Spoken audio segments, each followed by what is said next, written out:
Hey guys, Crippen Govender from the Gut Health Gurus podcast. I've got a background in food science and nutrition, and today I have an absolutely amazing guest. I'm so blessed that GT Dave actually agreed to come onto the podcast. So I'm eternally grateful for having someone of GT's stature on the podcast. So GT, welcome to the podcast. Thank you for having me. Very excited to be here. And what I like to do at the start of every podcast is to get it from the horse's mouth. Now, who is GT Dave? Well, it depends on who you ask. GT is a lot of things. So to kind of recap it really quickly is, GT is a young man that was born here in Los Angeles with, was born into a very spiritual and holistic family that believed that food could be your medicine as well as your poison. And I was raised a vegetarian and exposed to many different kind of health foods and healthy lifestyles from as far as I can remember. And kombucha was one of those things that I was exposed to through the kindness and wisdom of my parents. They started making and drinking kombucha in the early 90s is when the first kombucha culture came into my household. And like many things that my parents exposed me and my brothers to, kombucha was this beautiful nature-crafted offering that my parents fell in love with. Not just how it tasted, but also how it made them feel. And then subsequently, I was able to observe their love affair with kombucha. And I was initially confused by it because, to be honest, kombucha was one of the most bizarre things that my parents had ever brought into the household. But it wasn't until kombucha helped my mom with her breast cancer that I believe the universe was kind of forcing me to give it another chance. And so I did. And not only being inspired by my mother's success from drinking it during her battle with breast cancer, but also I became really inspired by how at the tender age of 15 years old, how I noticed differences in my body and in my health from drinking kombucha. So those two aspects really inspired me to do something with it. Because at the time, now keep in mind, this is still early to mid 90s, there was really no such thing as kombucha in a ready to drink form. So I felt that it was my, kind of opportunity and blessing to share this gift that I felt had blessed my family's life, my mother's life, and subsequently my life, that it was a gift that I was blessed to share with others. And at the tender age of 15, that's exactly what I did. I started from nothing, and I started with no business plan, no, product idea. It was really just, hey, I love what this kombucha is and what it does, and I just want to put it out there in its purest, most potent form. Great. And that's an amazing origin story. And it's really inspiring that those early days at 15, you were firstly incredible parents to expose you to this amazing lifestyle and, and products like kombucha, and then transitioning onto your mum's struggles with her cancer and potentially how kombucha aided in that part of her life. So incredible story. So I'm really fascinated. Firstly, I've got to ask you, this is a burning question. So is your first name GT and then your last name is Dave? Yes, which is very confusing for many people. I mean, I have known people for many, many years that still call me Dave. So it's something that I've grown accustomed to, but whenever I have the chance, I do have to clarify and say GT is my first name. It actually originally stood for George Thomas, which is the name of both my grandparents, because I'm the baby in the family, but my parents quickly renamed me GT because George Thomas Dave just sounded like three first names, and it sounded like I was going to be bullied for the first half of my life. Fair call. That's a pretty wise choice by your parents, and it's a very unusual name, GT Dave. So yeah, hats off. And you've got the name on the bottles of kombucha as well. So what a legacy that you're going to leave, yes, for the world. So it's amazing. So I've got to ask you this as well. So at the age of 15, so you've discovered this weird and wonderful tonic called kombucha. Now, what was the first brew that you ever made? What was it like? What was that experience? If you can jump back in a time machine and go back to the memory banks, now what was the way that you felt, and what was the experience of first making it and watching this beautiful culture grow like? Well, it was a lot of things. So the first thing, my first impression of kombucha, of course, was the brew that my father was making. So my father would, and I don't think he knew it at the time, but he was over fermenting the kombucha. So it was almost like pure vinegar, which is why when he first turned it on to me and my brothers, I was a little turned off to it because I said, I can't stomach this. Mm. So, but when, as I mentioned, after I was essentially encouraged to give it another chance, I started to not only drink it, but I actually started to make it on my own. I started to play with certain proportions of using green tea versus black tea and changing the size of the vessel and even the duration of the fermentation and the temperature that I put the batch in. So they're just like a plant. Kombucha is, almost like a form of agriculture where you start with your seed, but it's really the soil, the sunlight, the air, the love, and the environment that it's in that really determines what kind of fruit or vegetable you're going to harvest from that seed. So that's when I started to realize that kombucha isn't a singular thing. It's very agile, and it has so many different sides to its personality. So then I realized, and my objective was, if I can maintain the potency of kombucha, which is obviously what my parents gravitated to, but I could make it more palatable, then that is perfection. And so that's what I aimed for. And I initially just started with the basic brew of making sure that it wasn't overly powered, or excuse me, wasn't overwhelmingly vinegary. Mm-hmm. And then that's also when the introduction of additional ingredients came into play. So my first most successful flavored kombucha, and it's actually our most successful kombucha flavor to this day, is our gingerade.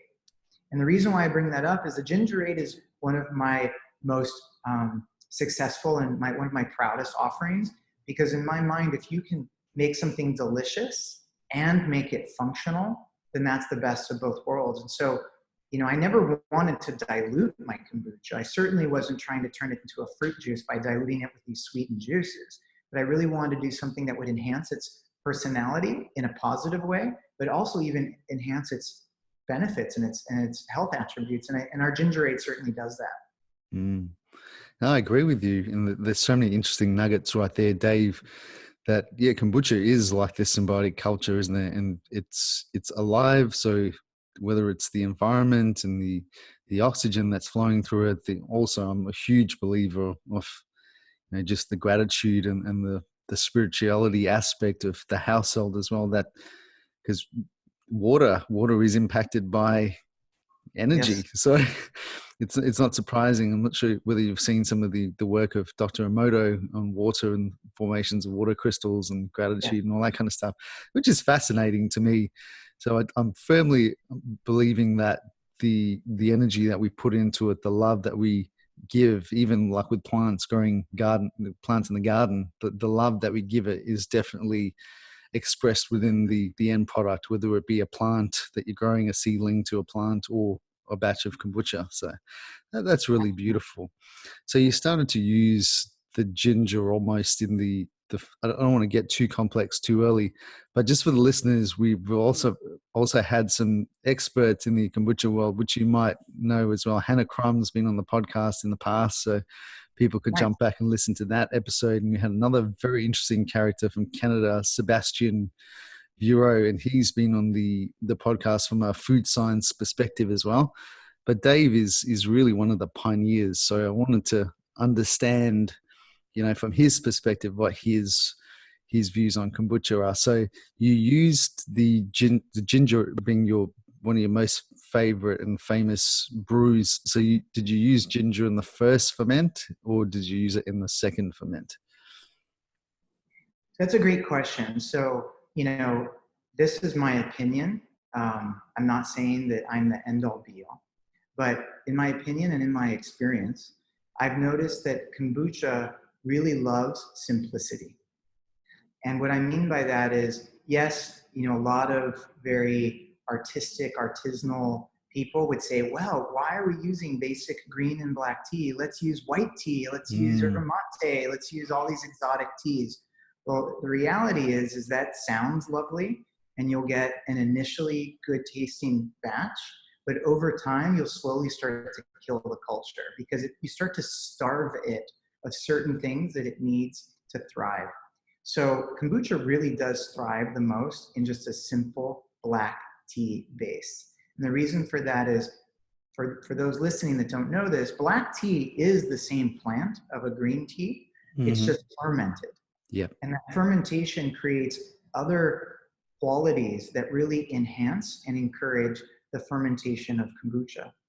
So to rewind to your question is, kombucha really should stay this way. Is it's made up of purified water, organic green and or black tea, a fermenting agent of some kind that has actual simple carbohydrates or sugars in it. So whether that's honey, agave, fruit juice, or cane sugar, that's what you need, because I know a lot of those things, especially in this world, sugar is so demonized. It's important to remember that sugar was put on this planet as fuel. It's fuel for us as humans and fuel for other living things. And kombucha is no exception. It's a living thing. It needs fuel to grow, fuel to reproduce. And so the fermenting agent is for that. And then last but not least, an actual kombucha SCOBY, a physical, tangible, usually rubbery in texture and usually circular in shape. You need to utilize a SCOBY, and you need to ferment that batch, preferably in a small size, because that's when you yield the best quality. But you want to ferment that batch in 5 gallons or less. You want to ferment it for at least 7 days. So that's, in my opinion, the non-negotiables. Now, what you do after that is you have a little bit more permission to play. So back to your question of when we add the raw ginger juice, we add it after we harvest our kombucha, and after the tea has been fully fermented, the SCOBY has ran its course, it's reproduced itself, it's consumed the fermenting agent, and now we have kombucha. Then you can layer in fresh ginger, fresh strawberries, fresh raspberries, you name it.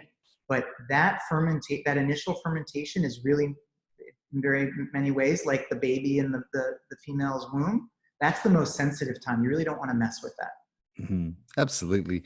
And that's the same advice that I give my consumers as well, is keep it simple. You know, the first ferment is all about the basics of just getting a nice kombucha brew, and then you can get really funky and creative with the second ferments, where you can play around with gingers and different types of juices and spices and herbs. It's just to maintain that really healthy mother culture, so then you can use the daughters in subsequent batches and keeps it going. Whereas if you play around with the first ferment, then there's a huge risk of failure and you essentially losing your whole culture. So 100% with you there, GT. Yeah, and you can also mutate your culture. Yeah. When you introduce other ingredients, you know, believe it or not, ginger has natural suppressing qualities in it, that it actually will suppress the fermentation because it has antibacterial qualities and enzymes that actually compete with that initial fermentation. So if you have ginger in your initial brew and you're trying to ferment it, what's going to happen is the kombucha culture is made up of hundreds, if not thousands, of bacteria and yeast. The ginger juice will start to compromise some of those strains. So when you're done, or if you've done this a couple of times, your SCOBY is now mutated, and if the proportions and the ratio of the beneficial bacteria and yeast has changed, you're essentially dealing now with a mutated or compromised culture, which is not a good thing. Yeah, I've seen that many times in my own experimentation where you try and use some sort of herbal tea and then you get this weird looking colored shaped SCOBY, and then it's pretty much, you've shifted the microbial profile of the product so substantially that it's probably not going to be able to be recovered and go back to normal. And you're absolutely right. You know, things like turmeric or ginger, they're all antimicrobial type compounds in there that are going to shift the bacteria and yeast in a certain way. And then also when you're adding different types of food sources and complex sugars, again, you're going to be feeding different types of species of yeast and bacteria, which is going to be very different from the normal kombucha ecosystem. So 100%. So, okay, let's move on, GT. Firstly, I've got to say, I think we're around the same age. Oh, really? Yeah, yeah. I think you said 25? 78. Are you born in 78? Close, close. Oh, okay. What month were you born? I was born in Feb. February? Okay, I was born in November. So I was born Ah, in 77, so I'm slightly older than you. okay. 77. So these are the things that you can get terribly wrong on the internet. Wikipedia's got you as 1978. So Oh, really? yeah, someone's got to go up into Wikipedia and update that. But I got to say, you look amazing. Like we're around the same age. You look extremely vibrant, and Thank you. your skin looks great. So what's the secret, GT? Well, honestly, I mean, not to sound like a broken record, is I genuinely believe that food as medicine. And so I eat to live, I don't live to eat. And so what that means is I make a conscious and very analytical decision on what I put in my body in the form of food, what I put on my body in the form of clothes or chemicals or water or detergents or whatever, and also what I do with my body, right? I think it's important, my body and my mind, because the two are naturally connected. So I make sure that I rest a lot, make sure I drink a lot of water, and make sure I eat incredibly well and plant-based and have been plant-based for almost all of my life. I make sure that I eat nutritional food, which the rule of thumb is if the food's colorful, you're great, because that color is antioxidants and nutrition. I work out every day. I make sure I break a sweat at least once a day. And most importantly, I always, no matter what, try to immerse myself in nature, because I believe that not only is nature the greatest artist, but I also believe that nature is the greatest healer. And you know, whenever I can, I'll take, even if it's a two days off or a 3-day weekend, my favorite place to go to is the island of Kauai, Hawaii, Mm-hmm. because it's still raw, untouched nature. And just to do these long hikes in like a rainforest, I come out and I feel 10 years younger. And to me, that's kind of the recipe for anti-aging and to be ageless. I'm with you 100%. I mean, if we look at our evolution as humans, we came from nature. So people are looking for these external miraculous pills to take. But I think certainly the answer is in nature, because we've become so disconnected from nature in terms of the food products that we put in our bodies, the skincare regimes, the water quality, the environmental pollution, the EMF radiation, Bluetooth, Wi-Fi, blue light, Chemtrails. Yeah. chemtrails, Yeah. blue light toxicity, like circadian mismatches and the light that's hitting our bodies. So I 100% agree. Going into a forest, the Japanese call it forest bathing. There's the energy coming from the trees itself, being grounded on the earth with bare feet, jumping in the oceans. All these things, if you look at any of these blue zone regions, there is some element of that happening in their cultures, and certainly eating a lot more vegetables, more plant foods, eating the rainbow, lots of colored vegetables, all those polyphenols, and to feed the gut microbiome and all that. So you're definitely onto something for sure. So, and what does your morning, because you must be an incredibly busy character. I mean, running Yeah. such a substantial company, what does your morning routine look like when you've got that level of stress and staff and business Yeah. issues to deal with? What's your Yeah. routine look like? Well, first of all, I have two non-negotiables, as I think I touched on earlier, is 8 hours of sleep minimum and a workout in the morning. So what I do is when I get up in the morning, I refrain from reaching too quickly for my iPhone, refrain from checking emails too soon. It's really allow the body and the mind to wake up and to kind of set the foundation for the day, and make sure that I also listen to my body. If I slept well, how do I feel? How does my head feel? How does my belly feel? How do my muscles feel? And then after about, and so what I do to answer your question more specifically is, I start off with a smoothie. And I make my own smoothie, and I like making the smoothie because it's a bit of a ritual for me. And again, it allows me to play with different ingredients, because my smoothie has multiple iterations and varies in its quality and flavor from day to day. Naturally, also influenced by the ingredients that are available depending on the time of year. So I start with a smoothie. well, actually I start with celery juice, and then I move to a smoothie. And after I finish my smoothie, which I like to drink it slowly, about 30 minutes passes, and then I slowly check emails. And I don't respond to every email, but I look at for the most important emails. And then after that, I go and I meditate. And a lot of times, people could argue, why do you meditate after checking emails? But it's almost like the emails inform the vibration of the day. And I have to meditate to, all right, set my intention, prepare my mind. Sometimes the work week can feel a little bit like going to war, depending on what challenges and obstacles are thrown your way. So it's almost like meditation to me is almost like mental exercise. So I go from mental exercise to then physical exercise. So then I jump in the shower. It's a little weird. I shower before I go to the gym. And I'll go to the gym and I'll work out for an hour.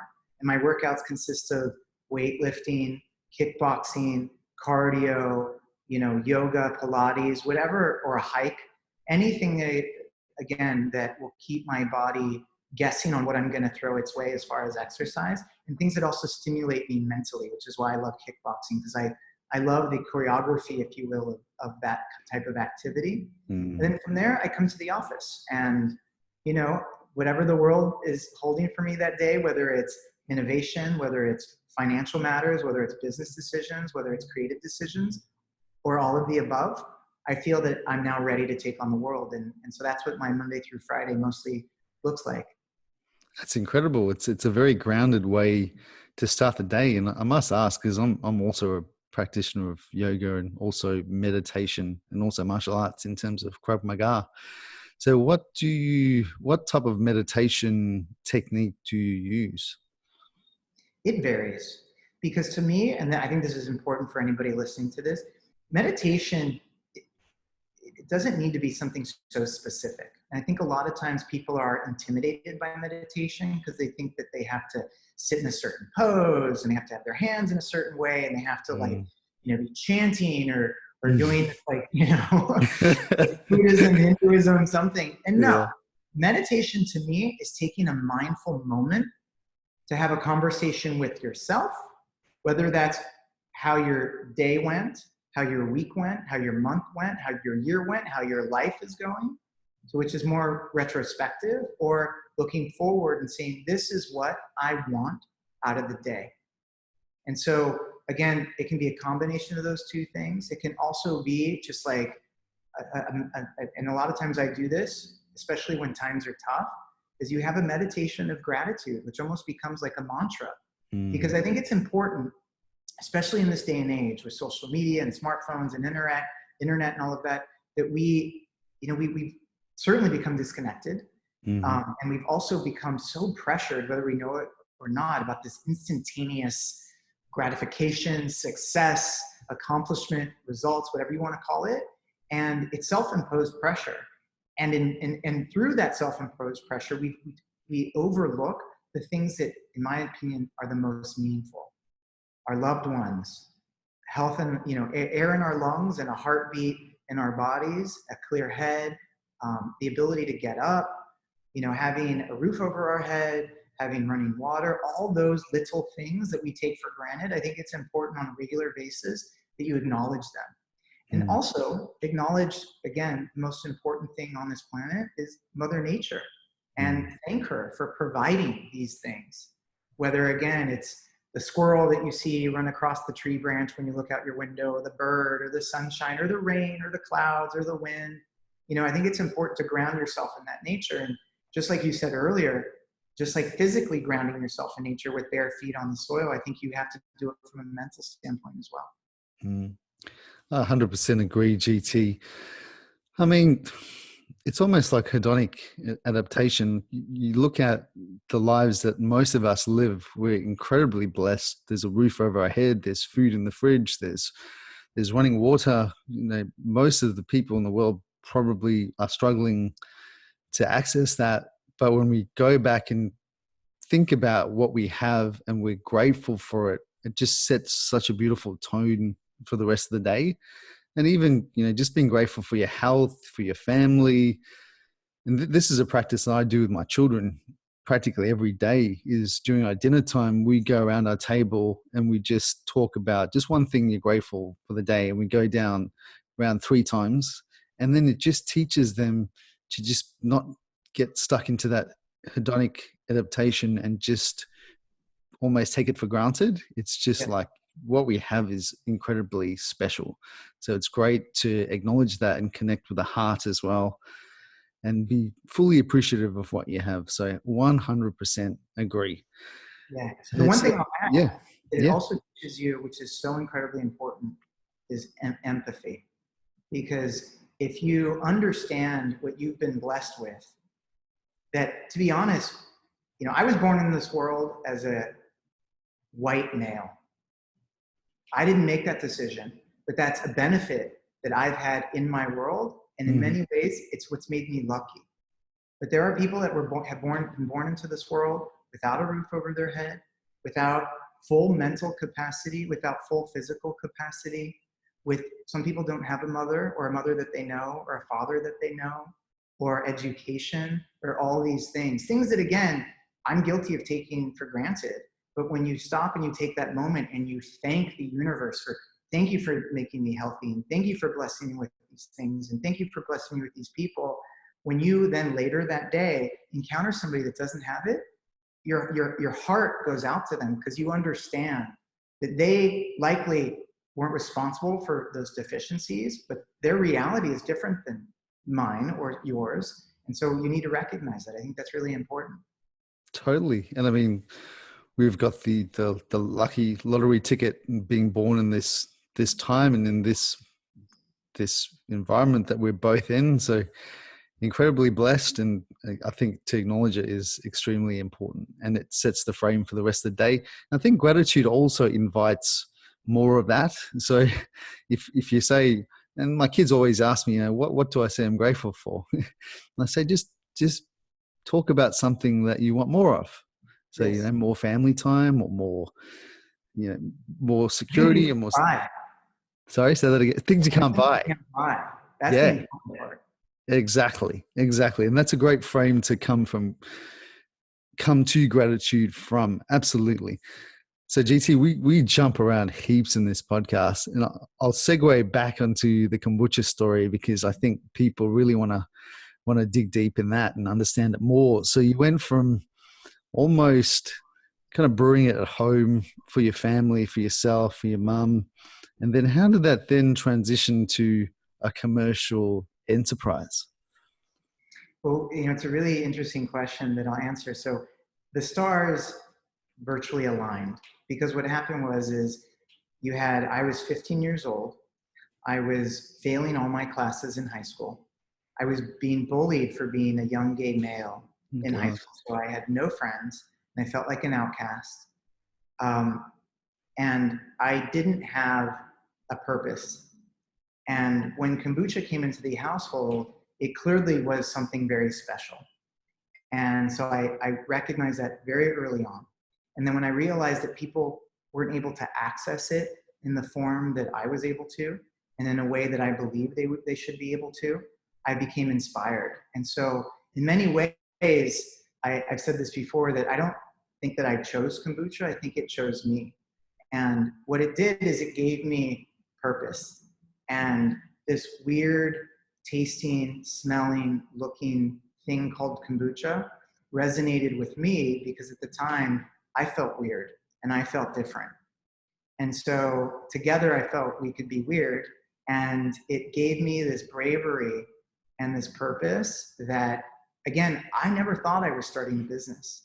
I just thought that I had been chosen for a mission and I was just following this mission. And so I definitely led with my heart. And being so young, I certainly approached business differently. I approached it from a very personal standpoint, almost to a flaw where for the first couple of years, I would be reluctant or resistant to any kind of commercial growth or financial growth because I felt in many ways that would lead to me selling my soul or selling out, because I had witnessed so many times, too often times, where companies had chosen, whether they knew it or not, had chosen profit over purpose. And so for the first 5 years, I was call it a single parent, really trying to white knuckle this beautiful thing called kombucha. And then as I grew up, my brand grew up and my company grew up. And then I realized and embraced the fact that this is something that's special, and I should do anything and everything in my power to make it available to anybody who wants it, regardless of where they live, how much they make, and where they're at in their life and education, that I should present this to them in a way that they could understand. And that became my mission. And honestly, it hasn't changed until this day. That's wonderful. It's so pleasing to see someone stay true to the initial mission plan, because it is extremely easy. I come from a corporate background in the food industry, and I've seen it. I've worked for many multinational billion-dollar enterprises, and I've seen it time and time again, the chase for profits and the chase for trends and capitalizing on buzzwords. So I'm so pleased that you've stayed true to the cause. And I must say, I was in Canada a couple of months ago, and I tried your product for the first time.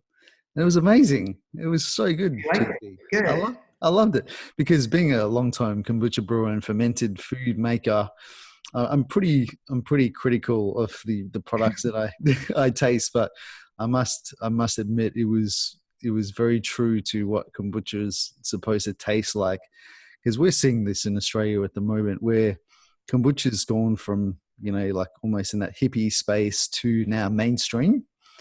And you've gone from maybe a couple of producers to many, many producers, and you're starting to see the dilution of quite a beautiful product to something that's almost like a fizzy soft drink, really, because it's either they're shortcutting the processes or they're mislabeling the product, which is really annoying for me. And I'm seeing that also in the kefir space, because just to give you a heads up, GT, my story is all about the kefir and milk kefir, which is one of the key things that helped me get through my struggle with anxiety and depression. So I'm seeing the same thing now happening in the kefir space, which I'm sure is also happening in the kombucha space in your neck of the woods. Because it's such a novel product, there's no labeling standards or standardization of what kombucha or kefir actually is.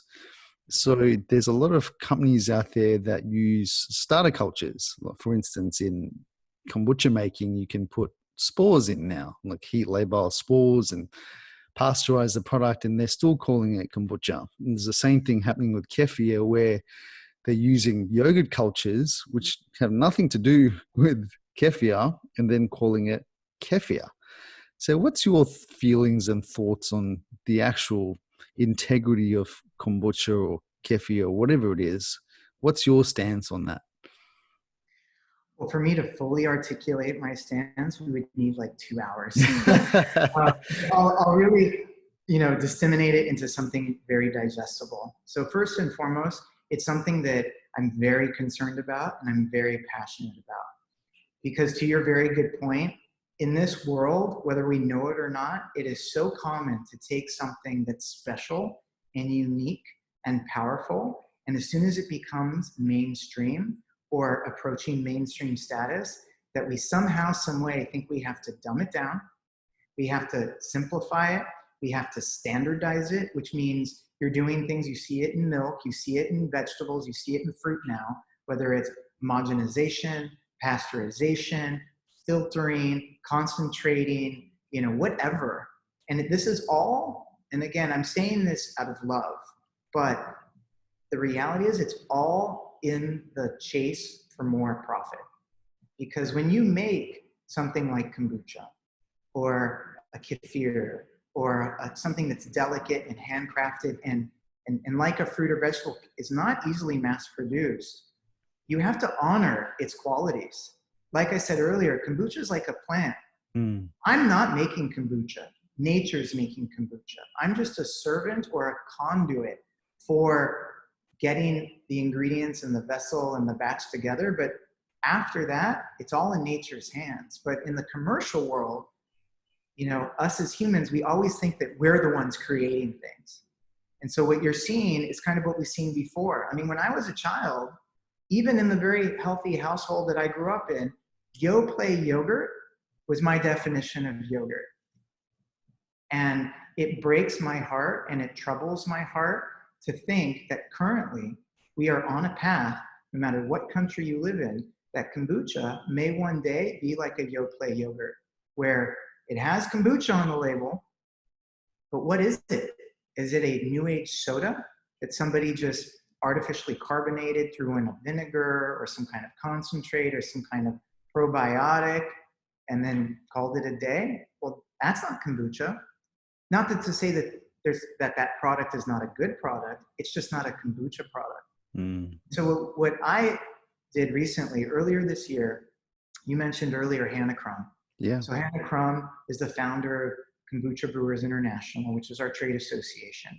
Mm-hmm. And Hannah and I, in addition to being Scorpios, we have our love and our passion for kombucha that we have in common. And Hannah and I were talking, and we said, listen, if we don't do something now, we will regret that we didn't do anything, because we are so close to being on our way to kombucha losing its identity and losing what it stands for. So we're slowly trying to spearhead a standard of identity, which goes back to what I said earlier of an actual kombucha culture, tea, a fermenting agent, and actual fermentation, not just taking your SCOBY and dipping it in the tea and calling it a day. Mm-hmm. You need to have a transformation of ABC ingredients to XYZ ingredients, because that's the definition of fermentation. So that's first and foremost, is how do you make the product? But candidly, second, which is just as important, is what do you do with that afterwards? So for instance, and I'm not saying that I know everything or my product's the best, but when we make kombucha, we ferment it, and once we're done fermenting it, it goes straight into the bottle. We don't pasteurize it, we don't filter it, we don't do anything weird to it, because we're trying to harness what nature has created. Unfortunately, in the spirit or in the effort to make sure that these products are incredibly profitable and can be made almost anywhere, you're seeing these companies default to more shortcuts where they're taking a kombucha something, maybe that's a concentrate or a flavor or even certain isolated qualities of a SCOBY, and they're making something, and then they put kombucha on the label. And when I was in Australia recently, a lot of the products that I saw, I said, I don't know if that's really kombucha.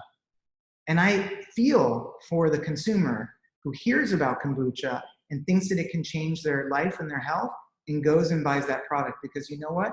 They're going to be disappointed. And we've done research lately that says 90% of people that try a kombucha and don't like it, which can be they don't like the taste or they don't feel the effects of it, will not buy it ever again. So that means, as the old saying goes, you have one chance to make a first impression.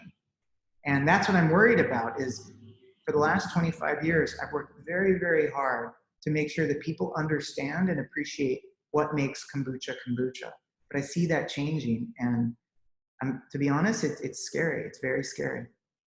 It's so scary, and I'm glad you brought up the point as well of trying the Australian products. And the thing that's so disheartening for me is that the consumer is totally oblivious. I mean, they're not going to have the level of understanding in terms of what constitutes a real kombucha product or a real kefir product. They're pretty much going on the blogosphere and reading an article from Mind Body Green or whatever, Pop Sugar or whatever it is, that kombucha or kefir or fermented foods are great for me. And I don't really have the time to make it at home, so I'm going to go down to the supermarket and grab a product. Oh, yeah, this says it's kefir, or this says it's kombucha. And if I have that product, I'm going to have all these amazing touted health benefits, but they're being totally misled, because when it comes to the studies, and I can certainly speak for kefir because I've done a lot of research on it, most of the studies are actually based on the use of the actual SCOBYs or the kefir grains. Now, when you take a real product, so people basing these articles on the benefits of kombucha or kefir based on the real product, and then the consumer thinking they're going to get the health benefits based on these studies on the commercial products, that is absolutely misleading. So hopefully, and Hannah did come down to Australia a few months ago, and I did spend some time with her with regulators So we sat down with people from the state government, the federal government as well, and spoke about, it was a roundtable discussion, and we did discuss in quite detail about all these misleading practices and having a standard of identity for kombucha. And the regulators from that meeting seem to be pretty open about it. And certainly the dilution of the product is a massive factor, because if you're trying to reduce the amount of alcohol or, to meet regulatory requirements, I think it's important to actually define how much kombucha is actually in the product. So what's your thoughts on that in terms of alcohol legislation and whatnot? Because it's very similar in Australia and the US. Yeah, well, I mean, first of all, you bring up a good point with alcohol, right? Alcohol, like sugar, has been completely demonized, and it has a stigmatism for a lot of people, including the government. But we have to realize that nature creates alcohol in certain environments as a natural preservative to fight off bad bacteria. So yes, in kombucha and authentic kefir and other fermented drinks and foods, there is a version of alcohol present, but it's not the same as alcohol in a wine or a beer or a spirit.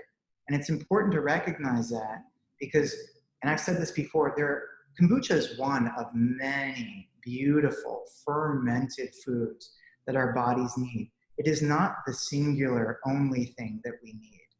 And I'm worried that these other beautiful fermented foods will never see the light of day until we as a society and as a world change how we think about things like alcohol. Because again, in defense of some of these companies that are taking maybe shortcuts, a lot of them are doing it because they want to completely stay away from any exposure of fermentation and alcohol and all of that. And so that's why, at least here in the US, what we're trying to do is we're trying to open up the conversation and say, listen, let's not be so scared about alcohol. Similar to the conversation about cannabis here in the States. 10 years ago, you were thrown in jail for having a joint. Now, my grandma takes a gummy to help her sleep.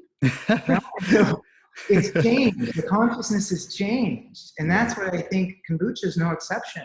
We need to change our consciousness. We need to stop and say, wait, the way we've been living up until recently has made us fat, has made us sick, and has made us diseased. Something needs to change. Mm-hmm. I guarantee you, there's nothing, I mean nothing, about the alcohol content of traditional and authentic kombucha that'll get you drunk, that'll get you buzzed, that'll get you intoxicated. And by the way, if somebody gets the bizarre idea to use kombucha to get intoxicated, I have news for you. Good luck in the bathroom, okay? Because that's what you'll experience. You won't get drunk because before you even get a taste of being intoxicated, you're gonna have a cleansing experience. And by the way, you're really wasting your time and your money. If you wanna get alcohol, there's countless other opportunities for it, not in kombucha. I hear, GT. That's absolutely spot on. We're pretty much up to time. If you wouldn't mind, I've got just a couple of quick questions and then we'll wrap up. Okay, I don't mind. So, in terms of, you were extremely, thank you for summarizing the whole legislative landscape in terms of kombucha and what it needs to hopefully happen in terms of regulatory direction. So hopefully if there's regulators listening, GT makes some excellent points there on some of these regulatory matters.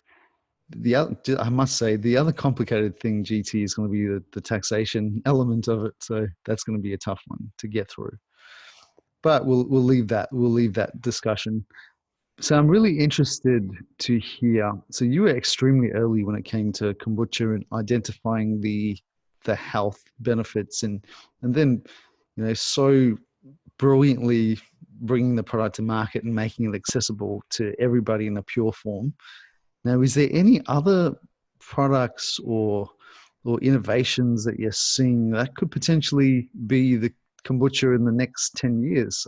My thoughts, just very quickly to give you time to think, is I think medicinal mushrooms are going to be, certainly something I use, and I'm sipping on a glass of lion's mane mushroom right here as we speak for cognitive benefits. But is there any other things? So you mentioned cannabis. Yeah, medicinal mushrooms is one I'm really bullish on moving forward into the future and seeing all the great studies on reishi and chaga. And is there anything else that you would add in that mix? Well, I don't know if you're teeing me up for something because Yeah. the answer is absolutely positively yes.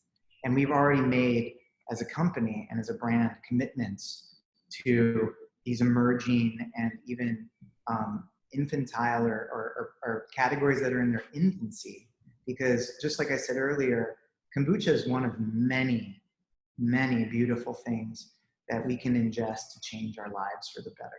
So starting off with the lead that I'll take from you. So medicinal mushrooms that have adaptogenic properties, I think are incredibly, incredibly important.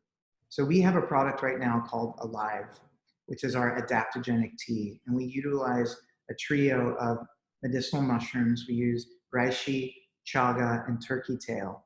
And we take these fruit and body beautiful wild harvested mushrooms that grow in the Northwest. And they're gigantic. I mean, like they're the size of your head. And we brew them for 9 or more hours to pull out all their antioxidants. And so kind of like the cup that you're drinking right now, how it's dark like a cup of coffee, that's what the liquid that we extract through this brewing process of the medicinal mushrooms looks like after the 9 or 10th hour. And then we pair that with premium teas, whether that's guayusa, black tea, matcha, cascara, fill in the blank, and then we overlay some beautiful ingredients, whether that's vanilla, mint, turmeric, root beer spices, you name it. And that is its own experience. And I tell people, it's not a adaptogenic or kombucha, it's adaptogenic and kombucha. Like we want to create a menu of offerings that you could literally have each and every one every day and have each one helping you in a different way. So medicinal mushrooms, absolutely. The next would be, you're a fan of dairy kefir. I'm a fan of water kefir. Ah, yeah, So absolutely. similar yet different, right? They both have these kefir grains. The dairy ones are different than the water ones. So we naturally use the water ones and we culture them very similar to like a kombucha.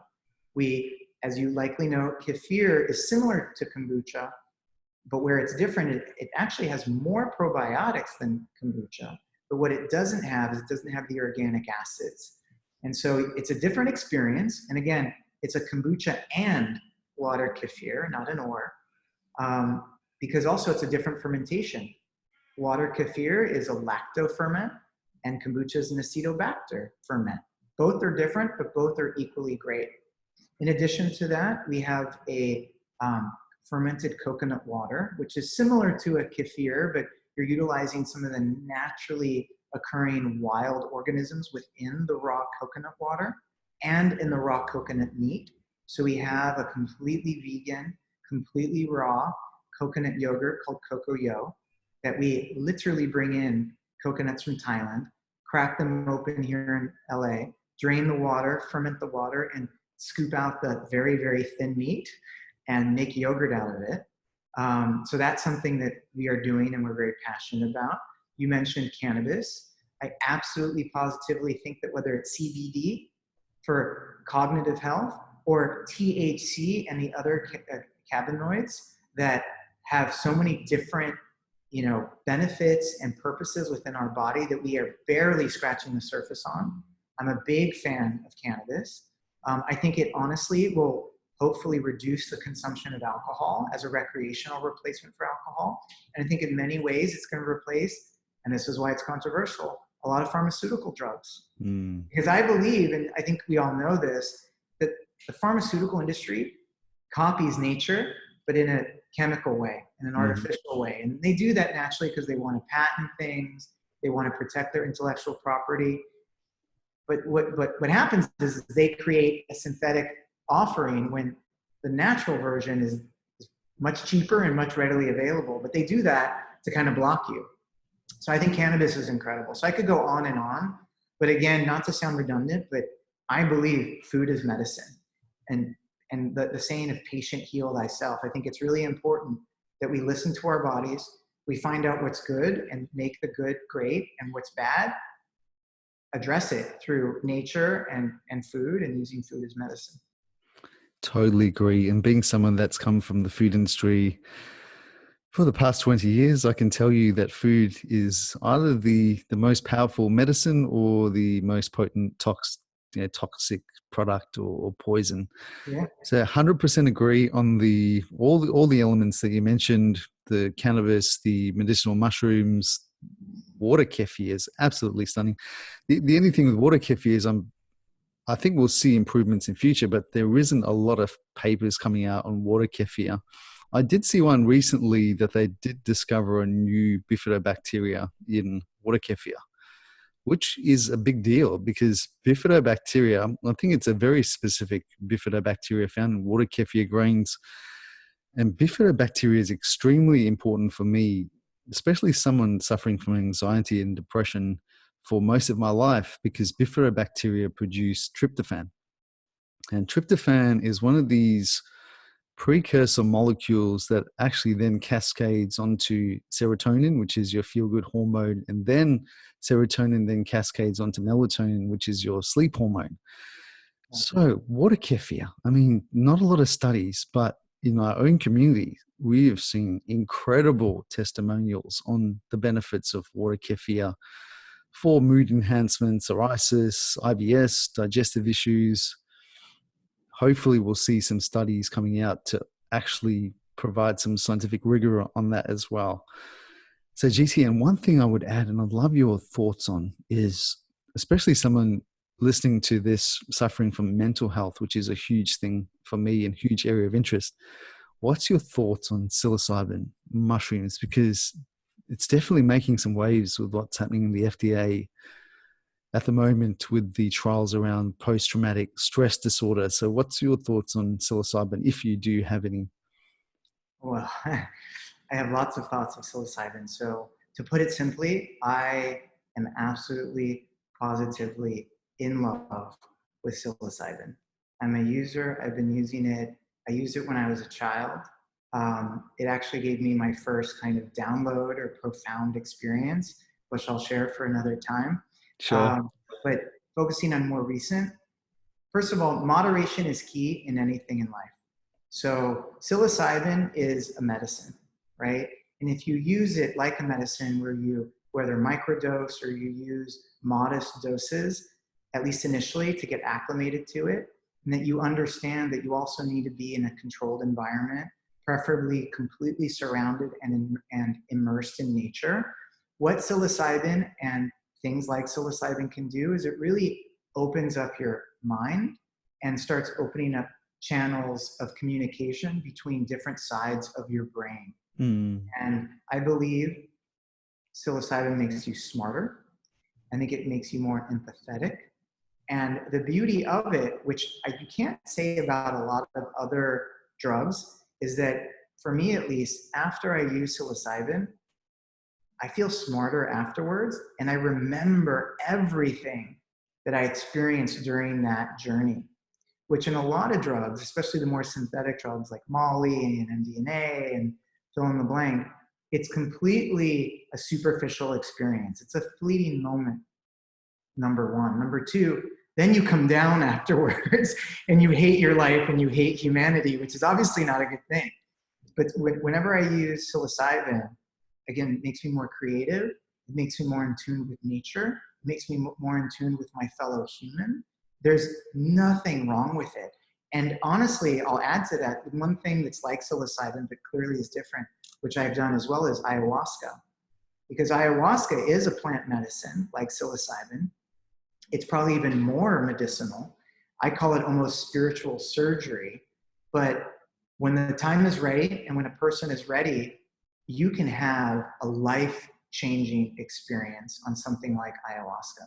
You know, a little fun fact is that when my mother was pregnant with me, she didn't know she was pregnant with me, and she took peyote. And she was in the desert with her friends, and they were doing peyote, and naturally she threw up, which is common within the first hour of ingesting peyote, and that's when she actually felt me in her belly.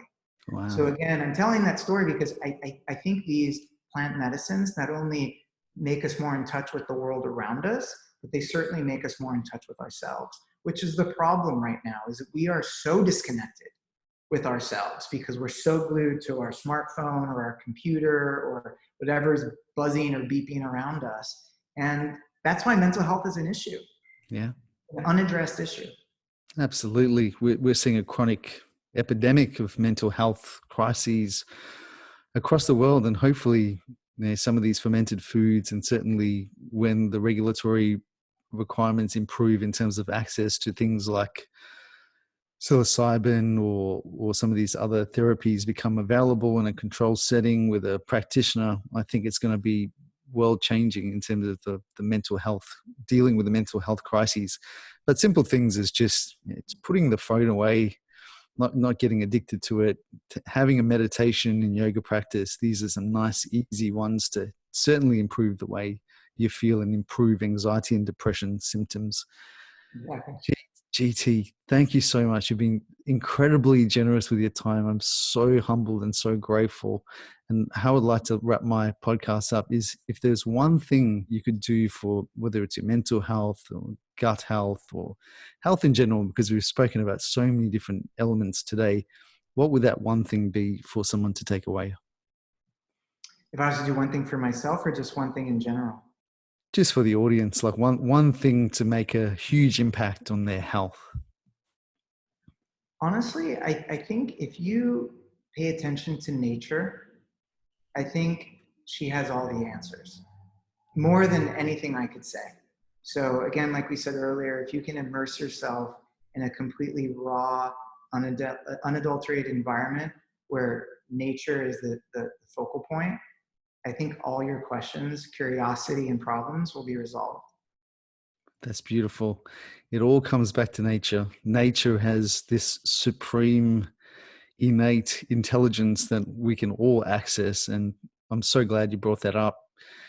GT, if someone's totally fascinated by what you've had to say today and they want to reach out and say hello, how do people find you? Well, you can find me on social media. I'm on Instagram. It's very simple. It's GT Dave, all one word and the number 3.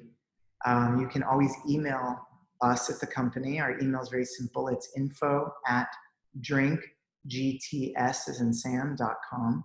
And if you want to connect with me, you just simply put 4GT in the subject line and my team will send it my way. And please be patient. I can't get to everybody as fast as I'd like, but I'm pretty good about getting back to people within a week or less. Awesome. Thank you so much, GT. Have You're a so great welcome. day. Take God care. bless you. Thank God you. bless. Thank you.